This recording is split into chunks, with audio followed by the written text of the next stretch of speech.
Men and women all over the globe are joining now for the best videos on the internet. I'm doing my part. I'm doing my part. I'm doing my part.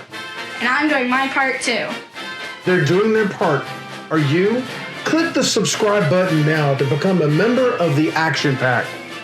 Would you like to know more? Hello everyone and welcome.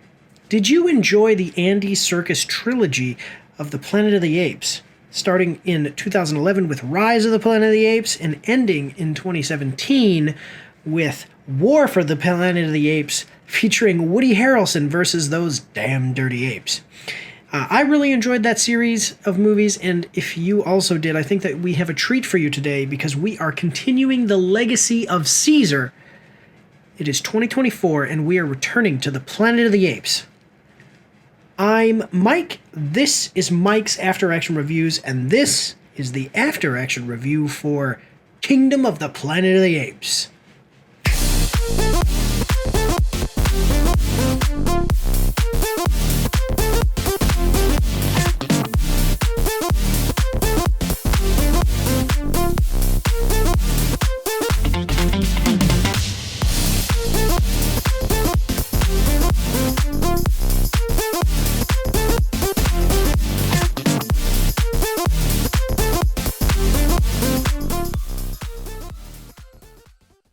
So guys, as always, we are going to start with the movie's production. I have my notes. I'm actually here alone today, so we're going to see how it goes, see how quickly I can get this done. I know that sometimes we are a little long in the tooth with our reviews, but we get into some interesting stuff with the movie, so let's check it out. So there were 4 production companies, and they start off from, so everything from IMDb, guys. In order of importance listed on IMDb, we have Disney Studios Australia, most well known for Mad Max Fury Road in 2015, and Poker Face is their most recent work in 2022. Jason T. Reed Productions from Mulan 2020, which is interesting. And then most recently did the series of Kings and Prophets, other than Mulan and this movie that came out in 2016. Oddball Entertainment, most well known for Phoenix Forgotten, which is their only other thing, and they did that in 2017. And then 20th Century Fox, most well known for Madam Web, which released earlier this year in 2024, and then also most recently did, other than Madam Web, Dix the Musical from 2023. The movie was written by Josh Friedman of War of the Worlds from 2005. He also most recently did Foundation, which is an Apple TV Plus series from 2021 to 2023. It was directed by Wes Ball, most well known for Maze Runner: The Scorch Trials in 2015, and also most recently did Maze Runner: The Death Cure in 2018. The music was by John Pisano, most well known for Netflix's series Daredevil from 2015 to 2018, and also most recently having done Invincible, the Amazon series from 2021 to present. I will say, Daredevil had some really good music. So John Pisano, I see his name attached to things and I say, man, Daredevil, the series on Netflix, really did have some great music. Now it's on Disney Plus, so you can go check it out. As far as the production companies, you know, Disney has had some issues recently. Actually, not just recently. For a while now, they've been having some issues. Mad Max Fury Road was great. Disney Studios Australia did that. So that's good. I don't know anything about Jason T. Reed Productions. I know that they did Mulan, and I watched it. No, I didn't see the whole thing, actually. I watched part of it, but it did not review well with audiences. And then I don't know anything about Oddball Entertainment as far as Phoenix Forgotten, which is their only other thing. But I do know 20th Century Fox. I really like them. Madam Web was a huge flop, but they have a pretty good history here. And then, as far as the rest of the Planet of the Apes movies, and this is tied in with them directly. So I think that we had a great, a great core group of people here making the movie. Josh Friedman, War of the Worlds, 2005. I know Foundation is supposed to be a pretty good series on Apple TV plus Wes Ball is directing Maze Runner: The Scorched Trials, all that stuff. The Maze Runner movies, all of this is showing us, hey, these are all like what you would call like a green flag, like positive things that as we look at the production, you would expect a good movie to come out of this team. So we're gonna get into whether it was a good movie or not. But this all looks great so far. The Action Pack needs you. You can support Mike's After Action Reviews on our Patreon for as little as $3 a month. Every quarter, once we've made at least $200, we're going to be giving away 10% of our earnings from Patreon in a giveaway over on our Twitch, so go check that out as well. You can find all of the links for everything in the description and in the pinned comment down below. Do your part. Support the pack. The Action Pack. Getting into the movie's plot, we have a runtime of 2 hours and 25 minutes. Okay, so the IMDb plot summary for the movie is quoted here. The new Apes movie is set many years after the conclusion of 2017's War for the Planet of the Apes. Many ape societies have grown from when the Moses-like Caesar brought his people to an oasis, while humans have been reduced to a feral-like existence. Some ape groups have never heard of Caesar, while others have contorted his teaching to build burgeoning empires. In this setting, one ape leader begins to enslave other groups to find human technology, while another ape, who watched his clan be taken, embarks on a journey to find freedom. A young human woman becomes key to the latter's quest, although she has plans of her own. Okay, so I would say that's pretty good. Actually, a very good summary of what happens here. I do just want to point out, so Caesar is not in the movie. You see a little funeral for him in the beginning, followed by a time jump of quote-unquote many generations. So we don't know exactly how long it's been. But I think they did a good job with that, because what they basically have done is they've set it up so that way it's in the same world, but there isn't, in the beginning of the movie immediately, there is not an expectation that this will be a direct continuation, okay, of Caesar's story, okay? So that's really great. We've seen movies where, like the Indiana Jones movies have now been revived, Star Wars, and, The Matrix, and they basically like directly revived it, where it's like, this is those old characters coming back, and, Caesar basically is dead in the end of the, spoiler alert, in 2017, Caesar dies at the end. And so they couldn't have brought him back, but they could have done something where they said, oh, we are the people that like if they would have done it where it's like a few years later and then they still had that same group of apes, you'd be trying to pick up where Caesar left off. And here they're not trying to do that, but they are trying to tell a story in the world created by that original trilogy, which is great. I think that was a great idea of how to like separate themselves from it, but while at the same time building off of the world that it was making. And we do get a continuation of that world building, and we'll get into it. So I will say, though, that this is not an epic tale like you see with Caesar. So the Caesar story is, obviously, there are no super intelligent apes, except for humans. And then him becoming an intelligent ape and then eventually being able to speak in the first movie. And it just, every movie in the series feels like it's this epic adventure of this legendary hero. Here we're not really getting that. This is instead a simple but effective story with basically a character trying to get their family back from the bad guys. What makes it so interesting is, like we have good acting, and we'll get into it. We have some good acting, some good CGI, some other stuff that is pretty good, but it's basically what makes it so cool is the world, which leads me to my last point about the story here, is that it has great world building. It's kind of leading us into a world much like the original Charleston Heston movies, where apes have this society. They have basically nation states. I don't know if they had like different countries or whatever, but they at least had a government, an actual government like we as humans wouldn't have as a government. They had political leaders, political organizations, and they had an actual society, like with taxes and roads and maybe government assistance, but like government systems and things like that. So that's pretty cool.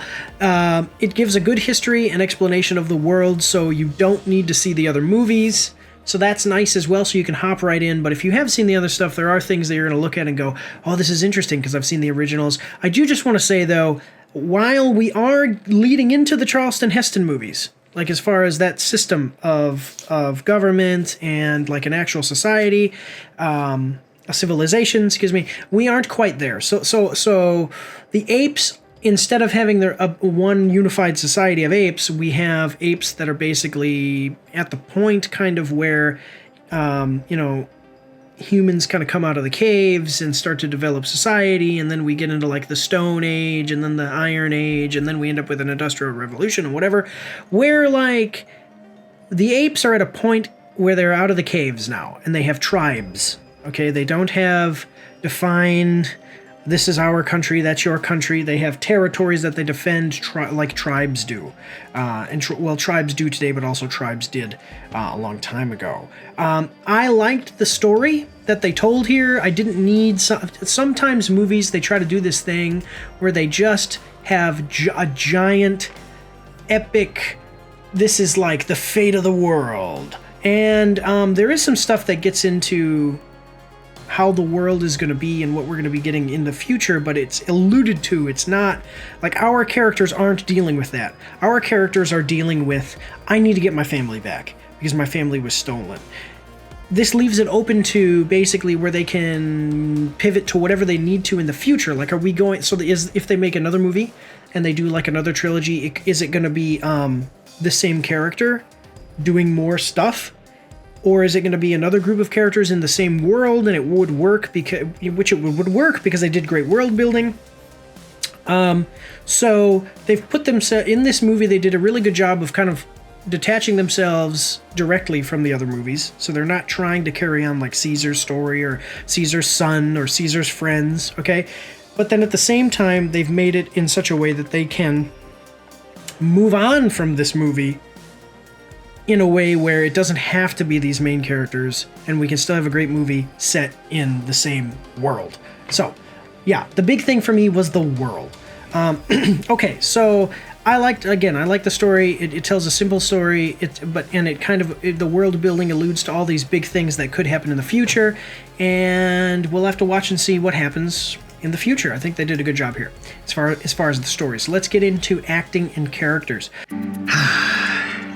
I love my awesome Support the Troops Stormtrooper mug. Do you know where you can get a mug just like this one, but different? Bottega Krua. Bottega Krua is an Italian born and raised artisan trained at the Academy of Fine Arts in Venice, Italy. Since 2010, Bottega Krua has offered unique handmade and hand-painted ceramics, pottery, and other artistic products. You can find these products at her Etsy store by following the link down below. She also takes custom orders, but they may take longer to ship because she has to make them after you order them. So, go check out Bottega Krua to get yourself an awesome mug just like this one, or the ones you've been seeing behind me as this ad has been going on. Remember, guys, supporting our partners is supporting the pack, the Action Pack. We have the main characters listed in order on IMDb, and then the bad guy, I always put it, like the bad guys that I list, I always put at the end. So we have Noah, who is played by Owen Teague. He's most well known from It in 2017 and most recently did Reptile in 2023. Then we have Nova, played by Freya Allen. She's most well known for the Netflix series The Witcher from 2019 to the present. She also did the movie Baghead in 2023. We have Raka, played by Peter Macon. He's most well known for The Orville, which is a Hulu series from 2017 to 2022. He was also in Family Guy, the series. He did 8 episodes between 2021 and 2024. We have William H. Macy, who plays Trevathan. Trevathan. His name is mentioned like one time. Anyway, William H. Macy Trevathan. He most famous for Fargo in 1996, and most recently did Rickety Stanickety earlier in 2024. And then we have Proximus Caesar, played by Kevin Durand, most well known for X-Men Origins Wolverine from 2029, and then also most recently did Abigail earlier in 2024. So as far as the characters, I just want to say I actually think that the acting was very good. Especially, I've got to give a shout out to Kevin Durand here. So I had no idea who it was behind the CGI. Like with his voice work, that was really good. And I'm usually very good at figuring things like this out. Like when you will watch, my wife and I will watch like some really old movie. Or an older movie, and then I'll say, hey, that's the guy from whatever, and she'll go, no, it's not, that's not who that is, and I'll be like, yes, it is, that is the guy from whatever, and then she'll look at him and she'll, I can't believe that, and I was like, yeah, his voice, or the way that he did this, or the way he looks, or something. I'm really good at that. And I did not have any idea who it was. I was trying to figure it out. So, he did a really good job. That was really cool. All right, and then so our main character, so the way the story works is basically Noah, the main character, is a fish out of water kind of situation. He's always lived in this one particular village, in this one particular valley, and he has to basically go on this journey to save his family. He's never been out of this valley. He ends up learning about human history and the world around him, and he has this arc of proving himself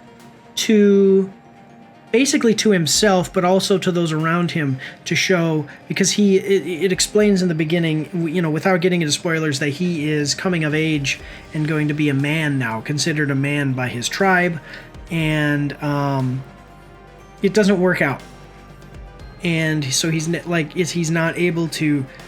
Some stuff happens that prevents him from doing the coming of age thing, the thing that his tribe requires him to do, and so he wasn't able to do that. And now this journey is kind of him coming of age for, proving it to himself, proving it to those around him. Freya Allen as Nova does okay. I think that she's a great actress, don't get me wrong, but basically she plays just kind of the stoic character, and she's different. The big thing about her is that they start to realize, like, this character is different than other humans. Humans at this point can't talk, they don't have society, they're basically animals. She's a little bit different than that, and she has, as you go on, you start to realize, like, this girl kind of has some important secrets. So, and that has an effect on, again, things moving forward, and as far as how apes and humans are going to interact, continuing on the story if they do another movie. Raka, I think, was a really great character. Basically, he's this ape that Noah meets, and he remembers and follows the teachings of Caesar. He's part of an organization, and he explains that he's part of an organization of apes that basically are like these old, wise people who just they maintain things like books, and they try to read things, and they try to learn as much as they can about the past, so that way they can remember, like, they maintain Caesar's story and Caesar's teachings and the history of the world. So he was like a really endearing character, and he serves to be kind of a little bit of exposition for people who may not know certain things, and he explains things to Noah, and there's some interesting interactions with that, and you just kind of feel for the guy. He's like that calming presence throughout the story that you kind of look at it and you go, it's just nice to have this guy around. William H. Macy is plays an interesting character in Trevathan. It's Trevathan. It's got to be Trevathan, right? Basically, he represents humanity's loss of hope in the situation. Humanity has been ravaged and destroyed by this virus that was released that made humans unintelligent and made apes intelligent. That was covered in the first trilogy, in the first 3 movies. And this guy basically represents the loss of hope. And I won't get into really any spoilers because I want people to see this movie, because I'm going to tell you it's a good movie, and I'll get into my review score of it. It's definitely worth seeing and stuff, so I won't spoil it. But Yeah, he represents a person or people losing hope, and then Freya Allen sort of is kind of like the bright spot, is the foil. So while this guy has lost hope and kind of resigns himself to being unhappy and living in this world that sucks and having nothing for himself like humans have in the past and being nothing more than just animals, Freya Allen kind of represents like I'm not going to resign myself to living like that. Okay, and then we have Proxima Caesar. Again, I said great voice acting by Kevin Durant. That's really awesome. He serves as the bad guy. He's the thing that kind of sets everything in motion. And is he really a bad person? I think is the question that we have to ask ourselves. Because with the character, they're living in this tribal society, and he starts to gain followers and amass power. And I don't think that he's a perfect leader. I think that there's potential for him to be not a good leader. I think that there's also potential for him to possibly be an okay leader. I think that we don't get enough to see like. So how do I explain? What I mean to say is, I don't know how he treats his tribe versus the way that he treats other tribes. We see him treating other tribes not the best, but how does he treat his own tribe? And I think that it is typical for warring nations in a tribal society to obviously not be so great to other tribes, right? And we also don't see him like torturing people to death or anything. Again, not really getting into spoilers, but you don't really see him do like it's not like he's running a concentration camp. He's just got an objective he's trying to do, and he takes kind of steals these other apes away from other tribes, which is actually like a typical thing that's happened in human history. And you have to see, watch the movie. Let me know in the comment section down below. Like, I know that he's not a good guy, but it's like, was he really like this evil guy? I can see that the needle is tipping obviously towards him being a bad guy. I don't know if he's explicitly evil, and I'm wondering if maybe he was just doing the best that he could with what he had. So anyway, as far as what and what he knew, we'll say it like that. So. Hi, it's Travis with Oscar Mike Radio.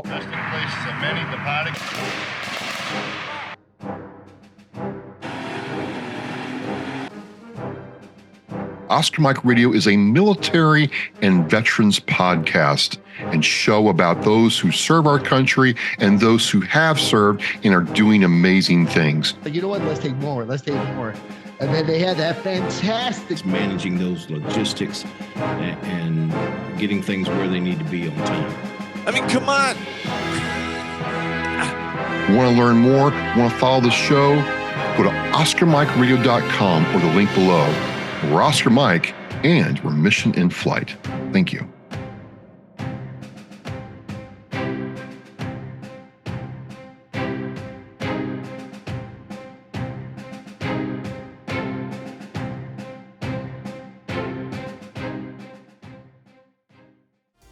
Getting into the miscellaneous section. I didn't have a whole lot for the miscellaneous section this time. I will say that the CGI works amazingly. It greatly complements the acting and line delivery, so you can really feel like the apes are there. And I'm saying this, I typically don't mind poor CGI or poor effects if the rest of the movie is good, obviously. But what's great about this is that unlike certain other things that we see with CGI and like they really put in the detail, and it's a big production company, but they really put in the detail where the way that like an ape will talk, and the way that the mouth moves, and the way that the eyes raise up or squint a little, or just little tiny things looks cool. And then also the way that the apes move. They don't move like humans. Like you actually see the apes walk around, and it feels like they are apes, and it's a really good thing. I'm really glad that they decided to go CGI instead of trying to do like a practical effect, like people in ape suits, with like an ape face or something, because it just, the way that they've done it has been like even the old Mark Wahlberg movie with the apes, who were just people with the ape suits. The effects looked good, and they could have done something like that. But I'm glad that they went with CGI for the first 3 movies, and they made that decision, and that was just really great because it gave them the opportunity to make real apes. I mean, these are really apes in these movies, so that's cool. It will be interesting to see where they go from here. So the world building, especially the ending, is setting us up for development of complex ape societies, like the Charlton Heston movies, and there's some interesting things going on with the humans, and I want to see, like, if they made another movie, even if they did a time jump where they didn't, like, even if it was like 10 or 15, 20 years from where this movie takes place, then we could have an ape society. Like, we could have maybe not an ape society, but like maybe a city, maybe like a human-like city, or something where they actually have, like, maybe not skyscrapers and stuff, but they actually have like here's the store, here's some kind of post office system, maybe. I don't know about a post office, but I'm just saying. And then we have like buildings where people sleep and live, and we have like an arena of some kind where people play some kind of sport, or just normal things that we would see, like we would see in, again, like the Charlton Heston movies, where the apes had like a normal, what we would think of as a human-like society because of their intelligence. So that'll be interesting to see. I'm excited to see where they go with this. It's a pretty cool, some pretty cool ideas. And this is the thing that interests me the most, is just the world building that they did, because they really did a good job at making, like, it's like those things where you watch a movie or something and you think to yourself, man, if they made a video game of this and I could go and explore this world as a video game character. Like if they made a video game of this movie where you played as an ape and you could swing from trees and crawl around and build, make weapons for yourself or whatever, just normal RPG stuff, and you could explore the world, I would be interested in seeing this movie, I wouldn't be interested in seeing the world from The Sixth Sense, like The Sixth Sense is a great movie, but it's not like it's some world I want to go check out, but this one was. That's just the first example that popped into my head. So I was happy with the world building. One last thing that I want to say is that so if you go online, as the credits roll, you see all these people leave. In every Marvel movie, all these people are leaving, and then all of a sudden the post-credit scene starts and people start coming back in. It's like, why didn't you just sit and wait? So the first thing I do when the credits start rolling is I write down I look up online and see, is there a post-credit scene? And if you do that, it's going to say that there's a thing there. Okay, it says yes. The definitive answer is yes, there is a post-credit thing. I'm going to tell you, it's absolutely not worth waiting for in the theater. In fact, spoiler alert, so if you want to skip this, skip to the timestamp that I put. You're going to see a timestamp somewhere. Skip to that time period, to that timestamp, because I'm just going to tell you what it is. After waiting for like 11 minutes or 10 minutes or whatever it is through the credits, they play the sound of an ape. And that's it. And that's the post-credit. That's the post-credit scene. And everything says, yes, there's a post-credit scene. And then it's that. And I was a little irritated that I waited through the theater, through the credits and stuff, to see nothing more than a black screen with an ape going, that's actually what it was. It's like, I can't make the noise like they make it in the movie, but they're making the noise like they make in the movie. So, there you go. Skip the post-credit scene. All right. If you've skipped to this timestamp, this is the time that you should be in to not get the spoiler of what the post-credit scene is, and we are going to move on to the final statement and review score. So, my name is Stephen Russell. My co-writer, Joseph Miles Pittman, and I would like you to imagine a graphic narrative that disrupts the superhero genre's conventional boundaries. Tales of Nihilism unfolds a thought-provoking anthology with diverse story formats, from succinct comic strips to multi-saga issues. But at its core, the Ballad of Philip Kirshner explores existential challenges of an ordinary man in a world inundated with superheroes. The anthology challenges prevailing hero worship narratives, diving deep into societal introspection. We invite readers to confront uncomfortable truths about our culture's obsession with saviors and question the prevailing societal structures. The series is not just a comic, but an invitation to contemplate, challenging readers to reassess their perspectives on heroism and societal norms. It's an opportunity to offer audiences a fresh, introspective take on the superhero universe, sparking conversations, reflections on the human condition. You can find the series digitally on Global Comics, or follow the links below to get your own physical issue.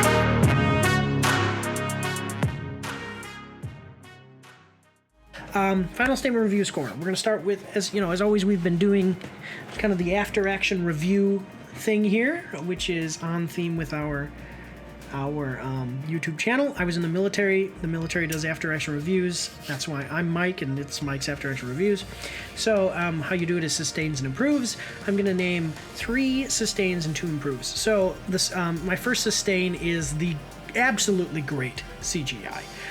Again, if they had decided to do, all those years ago in 2011, if they had decided to do a human in a, or even if they did like a human with a CGI ape-like face, but in a human suit or something, a human in a suit of some kind like that, that would have been terrible. I'm not even sure as I think about it. I'm not sure exactly how they would have done Caesar growing from a child ape up to an adult ape and becoming a, and having a human in a suit. But if they had tried to do something like that, it would have been terrible, just simply because every time that we see apes, especially when they're in like big groups and stuff, it's actually apes. So that's cool. Great world building. I'm really interested to see where they go with this. They need a video game. I'm telling you, it'd be so good to have like a Skyrim or GTA, just like an open world like that video game with great amount of detail where you play as an ape and you go around and you do stuff that related to protecting your tribe or expanding your territory or whatever story it is. It'd be so cool. The world was so cool. I'm really interested in it. So that's awesome. Okay, now the third sustain is that we did a simple story that does not bite off more than it can chew. So the runtime I said was like 2.5 hours, 2 hours and 25 minutes. Now that's a long time, don't get me wrong, but see, that's my point, is that even though it's a longer runtime, like a more than 90 minutes, it's an hour more too, so it's a longer runtime. It's not ridiculous, but the story is simple enough that if we had to do more, that runtime would have had to been longer, or they would have had to cut things out or do it in such a way that it's a little bit condensed. This was good. This was developing characters that we could get attached to, building a world that we were interested in, and following that through with a conclusion to the character stories in a way that was satisfying and that we liked, and keeping us interested for what's next. This doesn't have to be some big epic tale where he's got to go, the main character has to like go find 5 jewels that will then go into a gauntlet to end this to beat this world-ending monster. It's just an interesting story that you want to see because the characters are good and the acting is good. Now, the acting goes down to a lot of voice acting because it's CGI. My understanding from listening to Andy Serkis, though, about the CGI and stuff is when you see people doing the mocap, a lot of their emotions in their face is actually very important for the CGI to work right. So anyway, he's the master of it. That's why he's in everything. So yeah, simple story, doesn't bite off more than it can chew. I'm really happy with that. It would be good to see that moving forward, and then maybe adding a little bit more weight to the stakes for the second one, and then adding more to the third one, and by the time we get to the third movie, it's like, okay, this is some like big thing that's going to change how either ape or human society moving forward is going to be. So anyway, yeah, I really like that. Okay, so moving on to the improves. So I liked the simple story, and we have that over here, and then at the same time over here in the spectrum of how this goes, I would say an improve could be higher stakes. And I think that this movie works and does it good, so I was happy with that, but higher stakes moving forward. Okay? And I kind of mentioned that in my sustain. It's just like if the next movie is just a story of, a guy who, I don't know, there's a drought and he's got to find water or something, or some way to I don't know, like a herd of buffalo that the apes rely on for food runs off. And so now he's got to go find the herd of buffalo. But on the way, he meets bandits. So he has to fight off the bandits, get the buffalo, and bring them back. You know, that would keep the stakes about the same as where they were in this movie.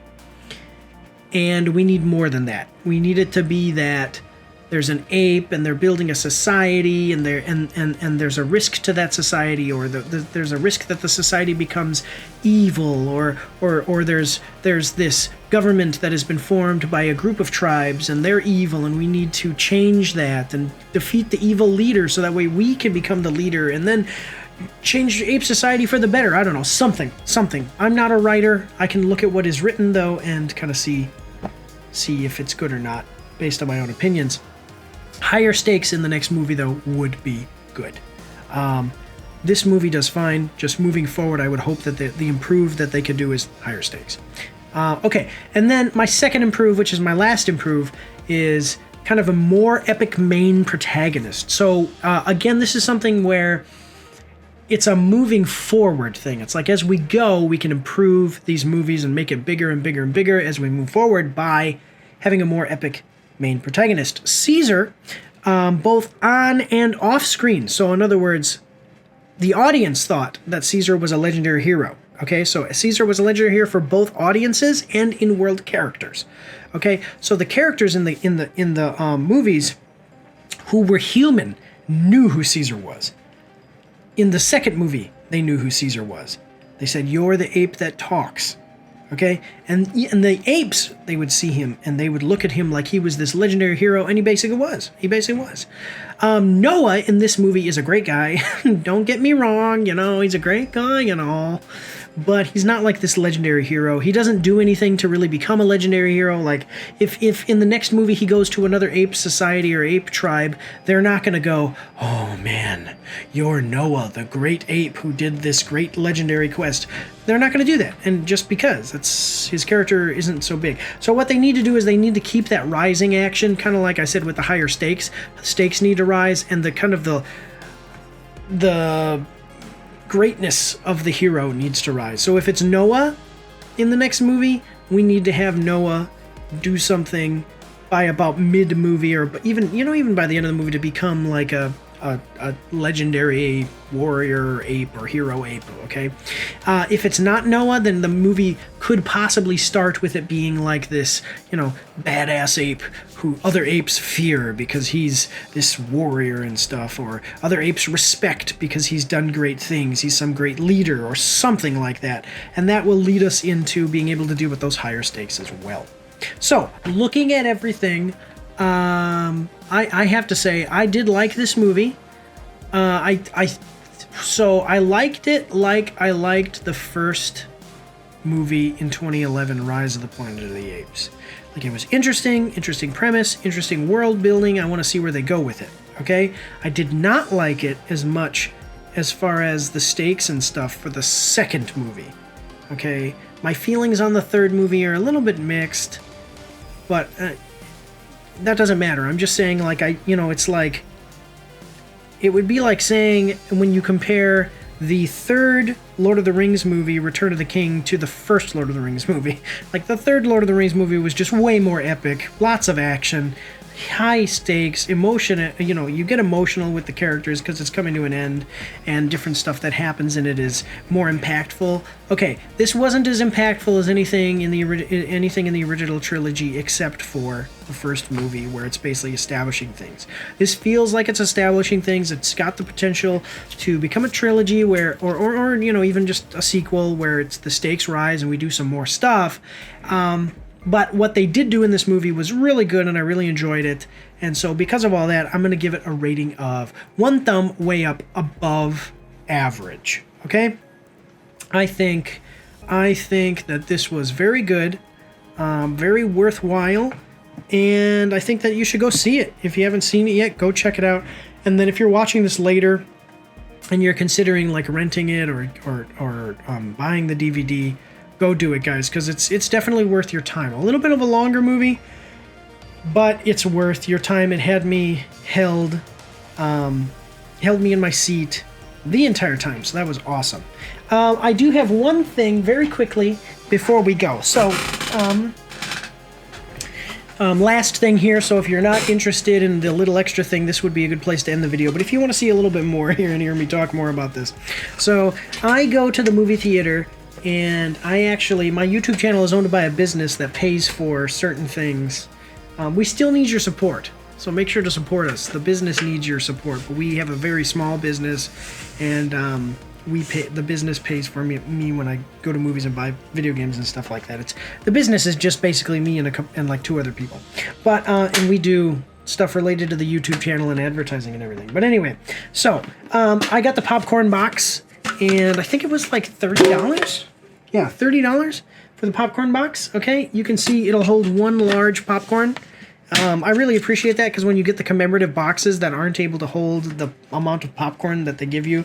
So I went to AMC, they give you this box, and then you get a free thing of popcorn. It's got Kingdom of the Planet of the Apes, and it's got the bird, the Eagle Tribe, because Noah's a member of the Eagle Tribe, and it gets into that. I won't spoil any of that, but Apes Together Strong, and it's cut off, but it's actually on there. You just can't see it underneath, because this is here, okay? But Apes Together Strong, and it's really well made. I'm actually really happy. So I did the Dune Part 2 review and had the popcorn bucket, and I really liked the top. They were, the thing is, when I say it's well made, I mean it's not. You can see that it's like weighty, and it's not gonna like break. It doesn't feel like it's cheap. And then another thing that's cool is that this is actually the symbol for Caesar, but that's because that's Caesar's window. If you remember, he draws that window. That's the window of the house that he lived in with James Franco. And then if you pop that open, it's actually a little keychain. And the keychain, I haven't opened it, but like I haven't taken it out yet, but you can feel like the keychain is actually, I'll open it right now, I don't mind. I'm not like holding on to this. So the keychain is made with real leather, okay? And then the metal here is you can tell it's very well put together. So I might actually use this. I hadn't taken it out yet because I was gonna do it for the review, but this feels very good. Does not feel cheap at all. So I think that if you're into collecting stuff like this, this was really good. Even this, like the plastic is not like cheap plastic.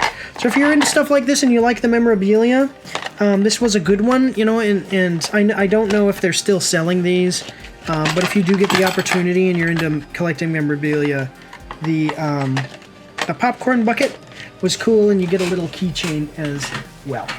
So I want to thank all you guys for watching, and I know that in the beginning of the video it's going to say like, oh, check us out on Twitch and do all of that, but listen guys, I really appreciate all the support I've gotten so far. I want to thank you all. I want to say, could you just give us a little bit more support by clicking the like button down below, making sure to share the video if you liked it and you watched it this far. All of the support that you guys give us means a lot. As I said, I have a small business. This YouTube channel represents a small business, and we're trying to grow and do bigger and better things, get monetized, cash giveaways, give back to the community that we've built here, and in order to do that stuff, we need your support. So I appreciate it. You guys are great. From the bottom of our hearts here at Mike's After Action Reviews, we want to thank you all for watching one last time and just say, God bless you all, and have a good day. Don't forget to check me out on Twitch and join the Discord, where you can voice chat with me while I live stream, and you won't be recorded or anything on YouTube and Twitch, so that's pretty cool. You can also find me on Facebook and Instagram. If you like to read, you can see my after action reports on my blog. And if you are interested, you can get some merch from my spring store. The links for everything are in the description below.